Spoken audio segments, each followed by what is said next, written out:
Miami is recruiting nationally and doing well. They've got the top recruit in the class of 2026 committed. And yeah, Jackson Cantwell happens to be from Missouri, not Florida.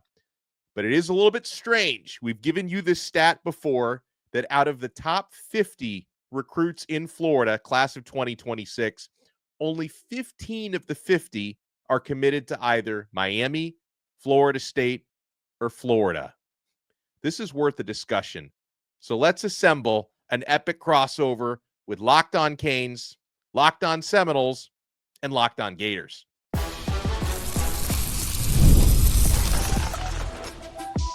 You are Locked On Canes, your daily podcast on the Miami Hurricanes, part of the Locked On Podcast Network, your team every day. Welcome into a crossover edition, Locked On Seminoles, Locked On Gators, and Locked On Canes. I am Brian Smith. This is Brandon Olsen and Alex Donno, my esteemed colleagues here on the network that like to cover recruiting just as much as I do, to be quite honest. And we have a question for all of you and amongst ourselves. Why are these three programs, which are very, very much programs that have traditionally done well in state, struggling to recruit the Sunshine State? Why is that? Right now, and I put a post up on this on X, the three programs combined have 15 of the top 50 players by 24/7 in the state of Florida. That is 30%. Alex, I'm going to start with you. You're a South Floridian. The Canes have got a really good class. I think they have the best player in the country in their class in Jackson Cantwell. But they've got one kid from Dade.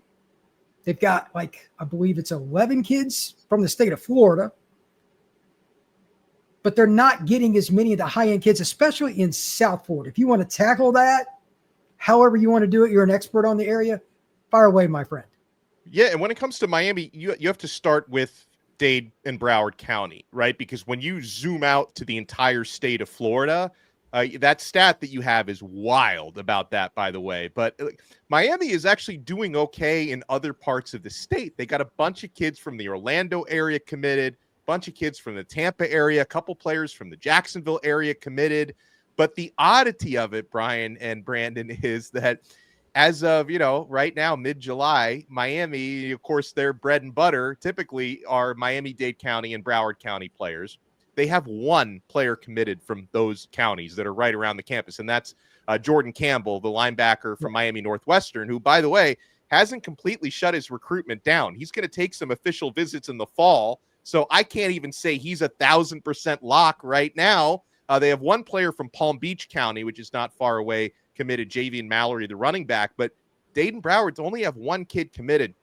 Let me first say, and this is not to make an excuse or anything, but I do think it's a bit of an aberration, because a weird thing about it, guys, is class of 2027, Miami's got 4 verbal commits, and 3 of them are from Dade and Broward. The other one's from Palm Beach. So they're already doing better in South Florida in the 2027 class, which is, a year and a half away from signing day versus the one that's, less than 6 months away from signing day.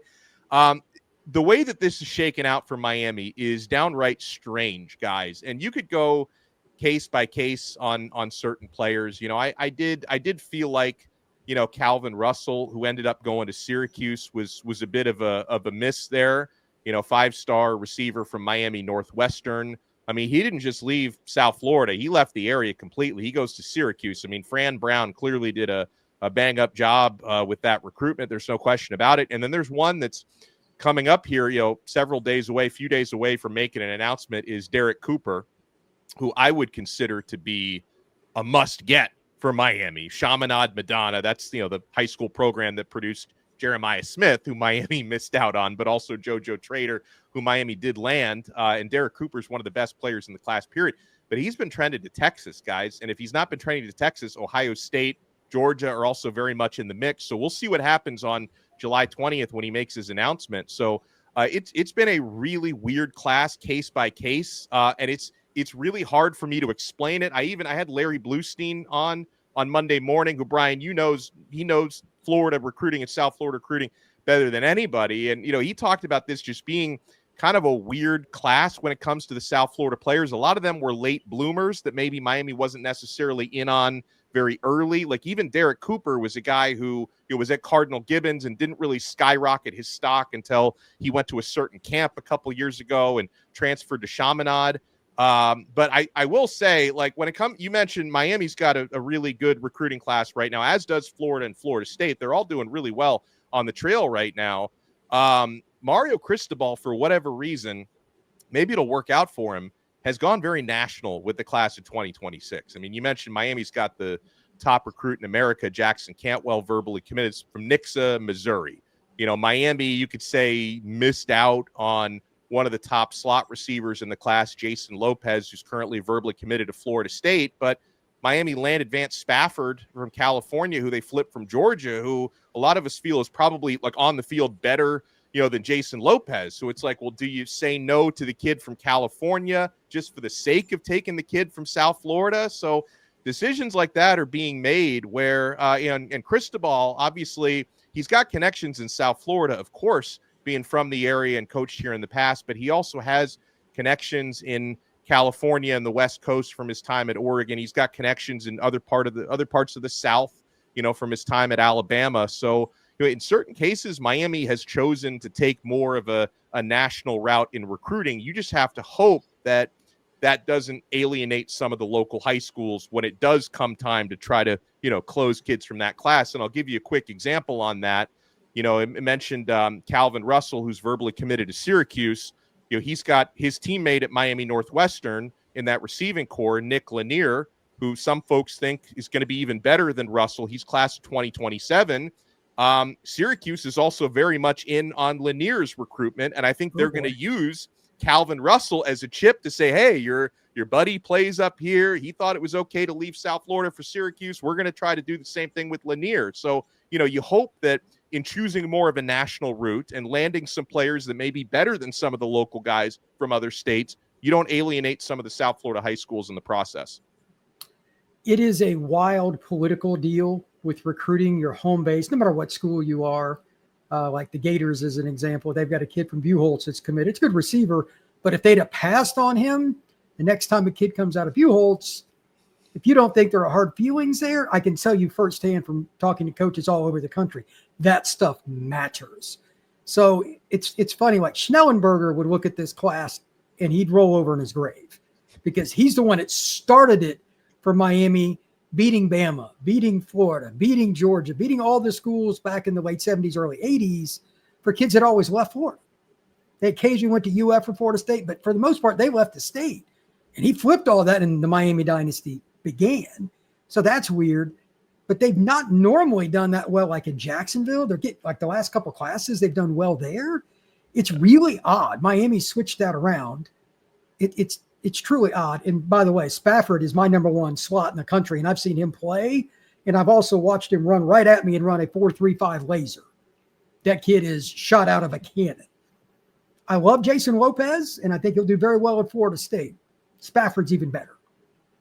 I don't know which one will have the better college career. It's pretty close, but Spafford is a legit track star. So that'll be interesting. The last point I want to make on Miami, they've got 6 O-line committed. They're doing pretty well overall. They're starting to do better at corner, especially the class they had last year. Jabari Antoine's a kid I think will end up being a very good player at Miami. They need corner help. But now the question is, can they get the D lineman? That spot when I was growing up, Miami always killed it. I really like Tyson Bacon. I really like some of the kids they have in the class, but I know they're still looking for more D linemen. I just find that odd. They've missed like Johnson, the kid from Northwestern's committed to Georgia. We'll see where he ends up. I don't know how much validity there is in his commitment, but Miami's missed out on in-state D linemen, which they never did in the 80s and 90s. And they have now, but they've got Jason Taylor is one of the best recruiters in the country. It just shows you how hard it can be to recruit Florida because everybody recruits, obviously Georgia, Bama, Tennessee, Texas, Notre Dame, Michigan. Everybody recruits it. But do you think they've missed the boat on recruiting overall in South Florida, or do you just think this is an aberration year? What do you think? I mean, based on, again, 2027, where they already have like 3 times more South Florida guys committed as they do in 2026, I'm thinking it's a bit of an aberration, Brian. But real quick on what you're saying about defensive tackle specifically, I think, and again, Miami's they've got a top 10 recruiting class at this moment. So I can't complain too much, but the areas where they've struggled the most, I think, are in terms of missing out on the most targets, defensive tackle and safety. They've done really, really well at corner. They've done really well at defensive end. You know, they've done well at most offensive line. They're crushing it, like you said. I mean, could end up being the top offensive line class in the country. But defensive tackle, they've got a couple of good players, not highly rated blue chip guys, Anthony Kennedy Jr. and Tyson Bacon, who you mentioned. But yeah, they missed out on James Johnson. You know, they also tried for other guys in the South, not necessarily Florida kids like Bryce Perry Wright. They were in for and missed out on that one. You know, they tried for Lamar Brown, who ended up sticking with his hometown school at LSU, which shouldn't surprise too many people. So I think Miami's going to be looking for some flips late in the cycle at defensive tackle, and we'll probably have to do the same thing at safety. So every other spot, they've done a good job. It's just been defensive tackle and safety where they've struggled. All right, when we come back, we're going to talk Gators, and we're going to find out where Brandon thinks they are, what they need to do with in-state. That is next here on this crossover edition.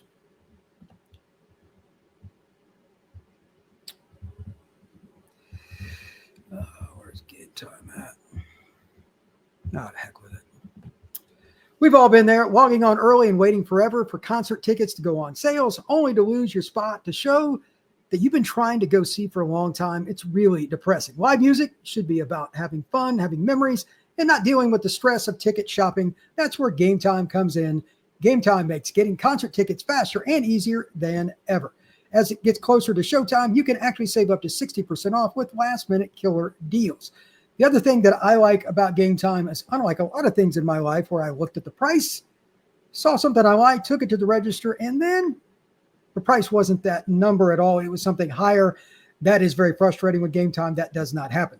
Take the guesswork out of buying concert and show tickets with Gametime. Download the Gametime app, create an account, and use code LOCKEDONCollege for $20 off your first purchase. Terms apply. Again, create an account and redeem code LOCKEDONCOLLEGE for $20 off. Download the Gametime app. Last minute tickets, lowest price guaranteed. All right. Thank you once again for making Locked On Seminoles your first listen each and every day. Same thing with Locked On Gators and Locked On Canes, as Brandon Olsen and Alex Donno join me today. Thank you, gentlemen, for doing so. To talk basically in-state recruiting for the Big Three, it is a weird year. In case you forgot or you missed it, here's the stat that's just blown my mind. 15 of the top 50 players by 24/7 Sports in the state of Florida are committed to one of the Big Three. 30%. The last time I checked, that is, I'll just say it, pretty awful. Now, Florida State, Miami, they're still recruiting in state, but there's 2 points. They could still do better, and I don't think they're hitting on enough of the quote-unquote elite players. Too many of those kids, like we were just talking about James Johnson, are leaving the state border, at least for now. I'll let Brandon talk about that in a minute. But this is a problem if you're like all three of these brands are not where they need to be. I think we can all safely assume that based on the last 5 years. It has been topsy-turvy for all three of them. They've all had moments, and then they mess it up, all three of them. It's just bizarre. So, Brandon, let's talk about the Gators class a little bit. In-state, they're doing pretty well. They don't normally recruit South Florida like the Canes do. Knowles, honestly, have always recruited, and I'll talk about that in the last segment.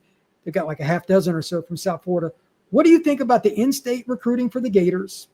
Who do you think they've missed on? Is there anything they need to do differently? And how can they, quote unquote, get more of the big fish from inside the Sunshine State? Yeah, I do think that obviously it'd be nicer to get some of these big name targets. I will also say that there's people that list Kenny Pepe as you know, because IMG. And he's so a California kid for the record. Yeah. So we will say that there are some ranking numbers that are just wrong. Let's just be honest about that one. But also there's some kids that Florida initially just wasn't even in on, and I think the context matters when you miss some of the top in-state kids. You know, Trenton Henderson was someone that was very much trending in Florida's direction. A number came out, and that LSU was willing to pay him, and Florida wasn't willing to pay him. And that happens, right? The report is basically not by me, but what has been reported is basically that then the money had to go to either Trenton Henderson or Kevin Ford. But by the way, I just want I contained myself for the previous 10 minutes, but since somebody else decided to open up the Pandora's box of selective use of money, I will say that there may have been some of that with Calvin Russell as well.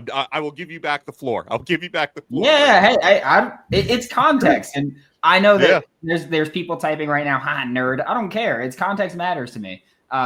And the report again is that the money would go to either Trenton Henderson or Kevin Ford, and they chose Kevin Ford from Duncanville, Texas, instead of Trenton Henderson from Pensacola. And there's situations like that. Florida was. I'm not going to say Florida was going to land Chauncey Kennan, but they were very much in on Chauncey Kennan, and it was like, hey, we're taking 2 corners, and they had their 2 corners by the time that Chauncey made his announcement. I still would have gladly taken him, but that's just how it is with James Johnson. Reports started coming out this past weekend that, hey, maybe Florida's making some traction with James Johnson and maybe trying to make something happen there, and maybe that happens. Isaiah Williams, one-time Florida commit, now at Ole Miss. Now reports are that he's very much considering Florida again. I will also say this, and I apologize to anybody that may get offended by this, but a lot of these recruiting services and ranking sites kind of have no idea what the hell they're looking at with certain things, and a lot of recruits, and I very much disagree with it. And I think that a lot of it has become very politicized as to, well, are you at my camp?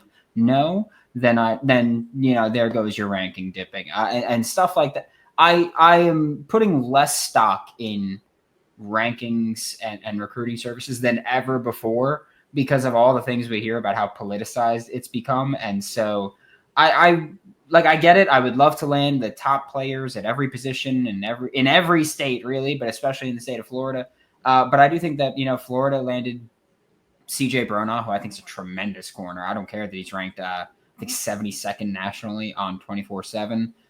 Don't care. I think he's a tremendous football player. Kendall Gervil was just, beats the crap out of people. Like, you watch his film and he collides with an offensive line. I'm pretty sure the first play of Kendall Gervil's film, he collides with a pulling lineman, and the lineman takes like 2 steps backwards. And that's just like raw power that I don't care what your ranking is. You're a baller there. And so for me, like, I would love to land more of the top in-state talent, but I do think that Florida's landed a good amount of in-state talent for now. They're trending for some more guys in-state, but also Florida has gone kind of big game hunting outside of the state. They've gotten Marquez Daniel from Alabama, KJ Ford from Texas, Hezzy Kent the other day from Georgia. They've been landing great players from out of state, and honestly, it's a talent acquisition business. Billy Napier, has really hammered that since he got hired. He's like, it's a talent acquisition business. Acquire that talent, develop that talent. And I don't think if the players work out, I don't think anybody's going to care about in 3 years where you got the player from. You got them to your school, you found them, you developed them, and you win games. And that's really what I'm going to care about. I know that I would love to land that top talent that people think, but I really like this class so far for Florida. So that it's as simple as that. The film looks really good. I'm happy with the players. I do think that you can add some more big names, but they're good players. A couple of notes on the Gators. They got 18 commits. 10 are from the state of Florida. Surprisingly to me, they've only got 3 from Georgia. I would figure that number's higher, but they've done, like Brandon said, they've done a pretty good job nationally. They got Will Griffin as their quarterback. They got Tramel Jones last year, so 2 in-state guys. I think DQ Forkba is the must-get guy for them to get a really good linebacker. I don't think that you're looking at a situation where Malik Morris is going to end up at linebacker. So if I'm right on that, he's a pretty big guy. I think he'll end up playing defensive line. They wouldn't have a commit. Forkba is probably going to be Michigan or Florida. We're waiting to see when his decision is. But overall, like the receiver group they've got last year, this year, a lot of them from in-state, they're probably doing the best over a 2-year window between the big 3 in-state, like balance. But it's not that hard, as we all know, to sell UF. And I just think that, like with Miami and FSU, the only thing that UF is really missing or just some of the elite kids. And yes, part of that is IMG. That program sends kids to unofficials to all three of the programs all the time.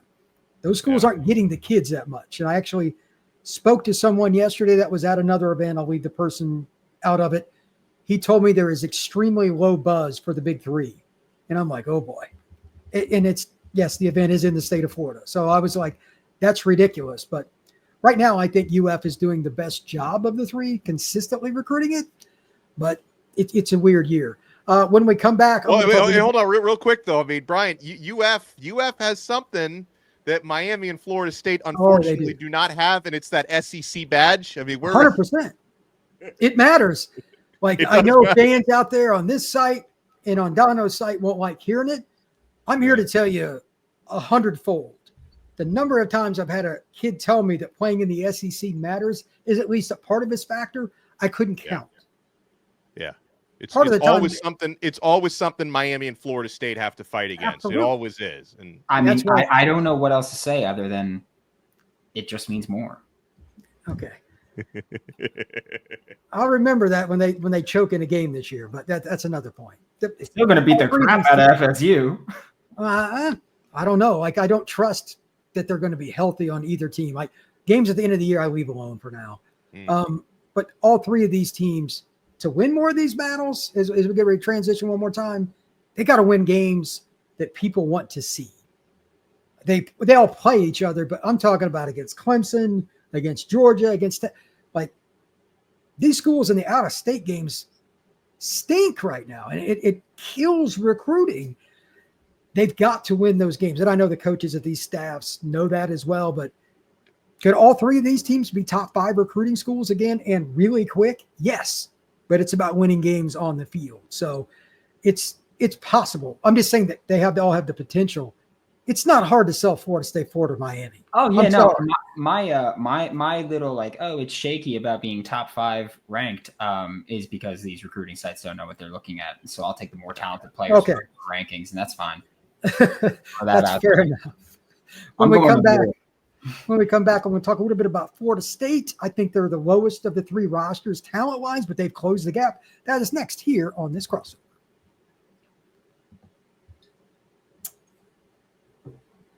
As for the Noles, they finally got some consistency at the quarterback position, getting Jaden O'Neal. The running back position, they get a local kid. They got 5 really fast receivers. They could run a track team out there.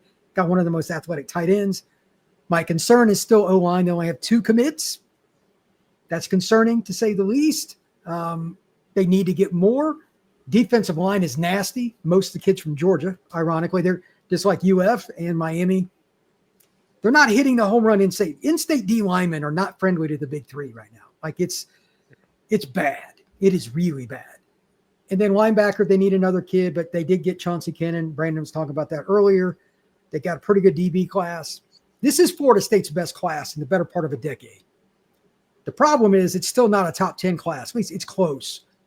Out of these 3, I would say Miami's is the best. UF, Florida State are pretty close. I don't know which one I would take. I'd have to look at it closer. But this should be the bottom end for like what UF and Florida State signed. Same really for Miami most of the time too. Like Miami, Donno, 7 to 10 range, I would say, is what their class is. Probably most of the sites, and that's where I would have it. But the biggest difference, and you and I talked about this last week, Alex, when Florida State, Miami, or Florida, pick whichever one you want, when they're really good, we know they're going to get skill kids. It's the guys in the trenches, O-line and D-line. Yeah. Because if you, like the state of Florida, just as an example, there are roughly 40 players a year just at wide receiver that can play in the FBS. That's insane. So skill, if you're ever sucking at that spot, that's on which Florida State did last year, by the way. That is on you and your staff for failing to recruit and hire the right coaches to recruit. But Florida State, they got 5 guys committed at wide receiver. All of them could run. That's being fixed. Skill spots are good. They got to get better in the trenches. But I want to give a shout out to Miami and UF again. They both got pretty good O-line classes in any way you want to measure it. Balance, size, tackles, whatever. They've done better. Florida State's still in on a couple kids. If they don't get Wilson Zaire, really good offensive tackle, then I'm going to be concerned again. You can't miss at O-line again. They had 15 guys lined up for OBs, and they've got 2 commits out of O-line.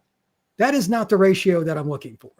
So I don't know like what you guys want to talk about, but like Donno and I have discussed, like Miami has kind of entered that realm into a top 5 O-line school.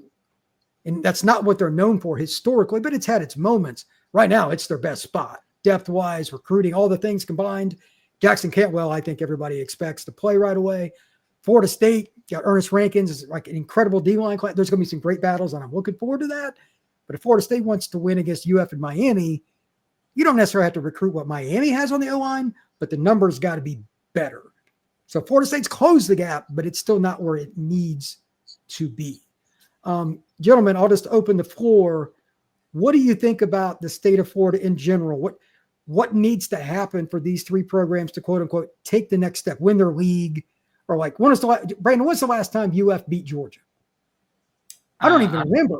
I don't like talking about things like that. Thank you very much. I wonder why. It's been a long time, is my guess. Yeah. It's been a good, nice, long while since Florida. I mean, really, outside, which we can acknowledge this. I'm not going to say that Florida would have beaten Georgia last year had DJ Lagway stayed healthy. They might have.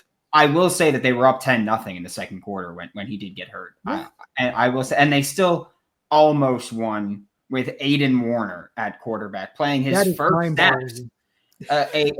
Sorry, let me get this. It's been a while since I've said it, so let me just get this right.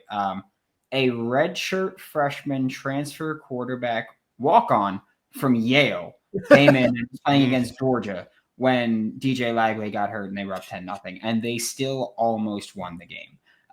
And so I'm not saying that Florida would have won that game, but I am saying that Florida was up 10-0 and winning, or at least trending toward winning in that game. I noticed the Florida folks, they love these hypotheticals. That's what had DJ Lagway had an extra week, the 41-17 wouldn't have happened last year. You know? I mean, if Billy Napier was a better football coach, 41-17 wouldn't have happened last year. That's what it is. Fair enough. Quote of the day. Fair enough. Yeah, I mean, I got no problem saying it. I actually had this conversation with someone on Sunday that talking about, me saying last year Billy Napier should have been fired, and I still stand by that. Like I'm not going to say that all of a sudden, it was ridiculous to suggest he should have been fired. You got blown out 41-17 at home to start the year against Miami after getting demolished the year before on the road against Utah to open the year. Last year, you lost to Marcel Reed in his first start for Texas A&M. He didn't throw the ball for the final 25 minutes of the game, and you still lost. Like there were you lost Tennessee because of coaching. There's no other way to go about it. And so I think it's ridiculous that it's like, they ended the year winning 4 games, and so that justifies everything that happened previously. And look, Texas, I get it. You were losing that game no matter what happened after losing both Graham and DJ Lagway. But the reason that you had a redshirt freshman transfer walk-on quarterback from Yale starting is because you didn't have that position figured out depth-wise. And so it's like, yeah, I get it. That's who you were down to, but you were down to because that's who your quarterback 3 was, a walk-on from Yale coming off a torn ACL. Like that's who your QB3 was going into the year. So I get that there are excuses and all that, but let's not act that because you won 4 games at the end of the year, all of a sudden it was ludicrous to suggest you losing your job there. Because had you lost to Tennessee and then fired him, nobody would have blamed you. Nobody would have been like, oh yeah, you were about to go on a massive heater to end the year. In the moment, that was still the right call. I don't care what anyone says. If Billy Napier was a better coach, he wouldn't be 19-19 right now. He would have more wins. He would have less bad losses. So if Billy Napier was a better coach, that's my hypothetical for 41-17. If Billy Napier was a better coach, you don't lose 41-17. I'll give you that. I think DJ Lagway against Georgia is the only hypothetical I use. And even then, I don't go, you win that game. I say that you were winning that game when he was out there. But yeah, it's ridiculous to me. Just go beat Georgia's ass for once, please. You had the opportunity to do it last year. You couldn't win the injury, sure, whatever it is. But Florida, you got to just go out there and win games consistently. Last year, we dealt with this with the entire 2025 class. There's recruits openly saying, I don't want to commit to Florida because I don't know who the coach is going to be. I don't know if he's still going to be there. Jamrock Grimsley said that in the 2024 class. Like, that was a conversation in the 2024 recruiting class. So I think for Florida, just go win games and you're good. And I will say, Brian, you and I both thought that this was going to be an even slower burn than it's been for Florida recruiting wise, because it was it was you're going to deal with the "are you going to be my coach in a year" conversation that you had to deal with last year. And somehow this year the class is better right now than it was at this point last year. So you've added some stability there, but it's just about going out there. And Donno, I believe you mentioned this on your show the other day about it's about going out there and showing some sense of consistent results out there, and consistent growth and consistent success. And like we could talk about, Florida's had 2 All-American offensive linemen since Billy Napier got there. But you know what they're not doing is bringing in these big, massive offensive line classes. They've got 5 offensive line commits right now. That's the biggest class they've had since Billy Napier got here. Yeah. Like they're like, you just got to go out there and show some sense of consistency, show that you can go out there and get it done and not be, well, depending on the week, are you going to show up? Are you going to go out there and upset Utah in your first game and then fold to Vanderbilt later that year? Like you got to show some kind of consistency there. And I think that for Florida, you do that and you'll be right back at the top. I think this staff does a great job with all the roster building, but just go win some damn football games and you'll be fine.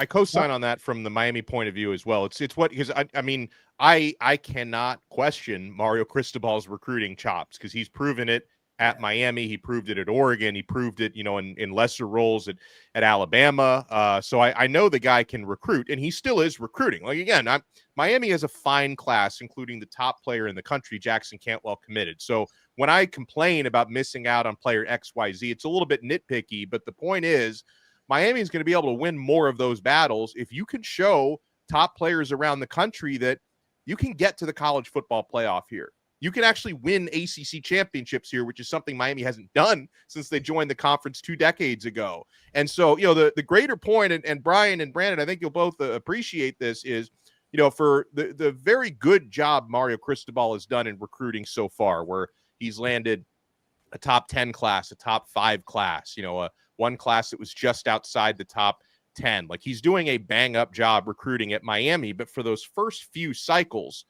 you can sell players on what you're building. Once you get to the 4th, 5th cycles, you have to sell them on what you built. Like, you can't sell them on the construction only so long. Eventually, you have to say, and listen, Miami obviously had a better year last year than in previous seasons. You win 10 games, great, but you fell short of the ACC championship game. You fell short of the college football playoff.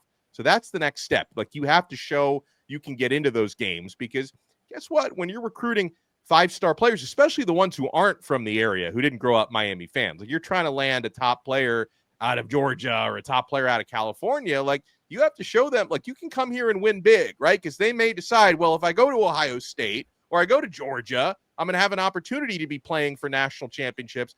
Maybe I can't do that at Miami. So you have to show them you can do that at Miami, and a lot of these problems will take care of themselves. I think for Miami, it's also the way that they lose. Like, it feels like Miami, it just feels like they were such bad losses. And I don't even mean to do it as like a troll. Like, in 2023, losing to Georgia Tech the way you lost to Georgia Tech is a really bad look. Being up 21-0 against Syracuse and losing that game, it's a bad look.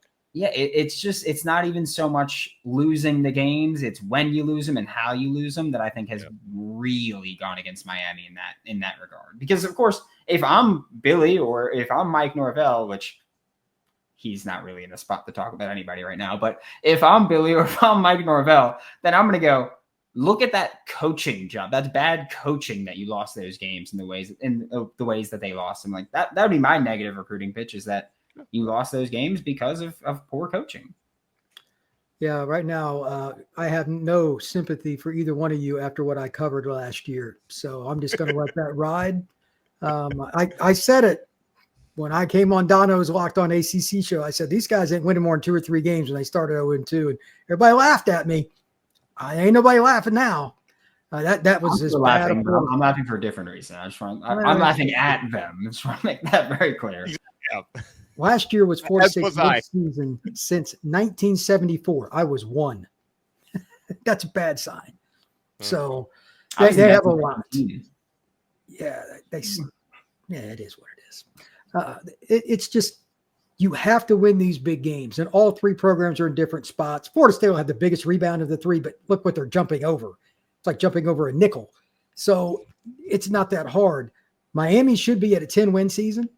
Florida's schedule is the hardest of the three by a mile, but they should still win conservatively 8 games with that roster. Do they? Do we really trust Billy and close? I'll tell you this: if he doesn't, I'm going to be sitting right back here calling for his job again. I'll tell you that much. I do not give a damn. I know you don't, and you should, but that's the point. Like, there's a reason these kids are leaving. When I was in my 20s, 75, 80% of the kids in the top 25 to top 50 stayed in state. It's the polar opposite now. It's because it's not cool to like pick one of the three to go to these schools like it used to be. Yeah. So they got to win these games. They're like, Donno was talking about, you can't lose to Georgia Tech and Syracuse. And so it's just, it doesn't work that way with recruits. Florida State, they got to beat somebody. 2-10 really at Florida State? Come on, man. A dead rat can recruit to Florida State, but you got to have something to sell them on. So this is a problem we'll probably talk about after signing day, because there's going to be flips. There's going to be other stuff. And all three are having overall good classes. But if they were doing better on the field, all three of them would be in the top 10 right now. I'm 100% confident in that. So we'll see how the start of the season goes. Real quick, before we end, does anybody here think that any of their coaches or anybody else, just coaching-wise nationally, who's getting the axe after this year? If you just pick one guy, it could be ACC, SEC. Who's getting the axe? There we go. Yeah, okay. I was like, wait, huh? It won't be Norvell because his contract's still too big. Yeah, that's right. It's still around 50. He's not getting fired. Mm-hmm. Yeah, I mean, I think I was reading something today. This is obviously not related to any of our three programs. That Brent Pry at Virginia Tech, that seat better be getting hot, because you talk about underperforming based on some of the talent that they've had. I mean, I'm old enough to remember when Virginia Tech used to be a nationally relevant program. Under the glory days of Frank Beamer. They have fallen so far from that. So that if you go by the FanDuel odds, like that's at least in the ACC, that's the guy who has the hottest seat in terms of first coach fired out of that conference. I think Luke Fickell at Wisconsin, especially against that schedule, I think the FanDuel odds are 5.5 for them. Yeah. He's not a good enough recruiter to overcome it. We'll see. I think those are a couple of guys, but I've been told that this is going to be a rather big year for coaching change. I'm curious to see if that comes to fruition, because with the new payout, with the NIL and all that, where's all this money coming from? Because buyouts are only going up. Mm-hmm. So, I don't know what's Napier owed. Is it 20 plus still, Brandon, or is it going to be under 20 after this year? I think it's going to drop to about 17. That's a totally different deal than 50. You know what I mean? Like, that's just not even. If Billy got fired last year, it would have been. I forgot the number by now. I used to know it on the tattooed into my brain. But I think it was mid-high 20s, and that would have been the second highest buyout ever paid, behind only Jimbo. And so that's the kind of insane number we're talking about. Like that, the 50 would be very crazy. I'll tell you what. I'm gonna miss making fun of Hugh Freeze when he's gone at the end of this year. Because I'm gonna miss making fun of him, because I don't know what else to say other than that guy freaking sucks. I don't know how else to put it. He sucks. And guess what? So does the Auburn fan base. I just want to throw that out there. They all suck. In every sport, they suck. Just want to throw that out there. I'm gonna miss making fun of Hugh and the fan base. All right. Well, on that note, we're going to end up here. There's still a lot of questions for the Big Three recruiting in state. There's a lot of reasons for it, but thank you for tuning in. Everybody have a good one.